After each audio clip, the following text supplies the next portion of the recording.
Zanimivega dogodka se je od petka popoldne do sobote popoldne udeležilo več kot 30 ekip.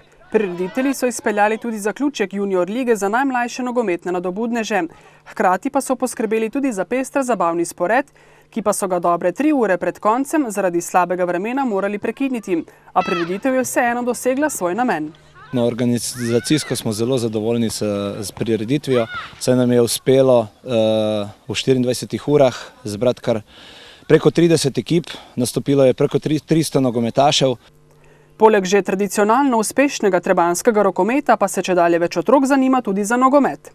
Zaključili smo prvo sezono našega nastopanja z 2 selekcijama U8 in U10. Ravno kar ustanavljamo nove selekcije. V juniju bomo ustanovili, že ta prihodnji teden bojo začele s treningi nove selekcije, kot sem rekel, U8, U9, U10 in U12. Ustanavljena je tudi ekipa U14. Glede na načrte bo od septembra v klubu redno treniralo več kot 120 otrok.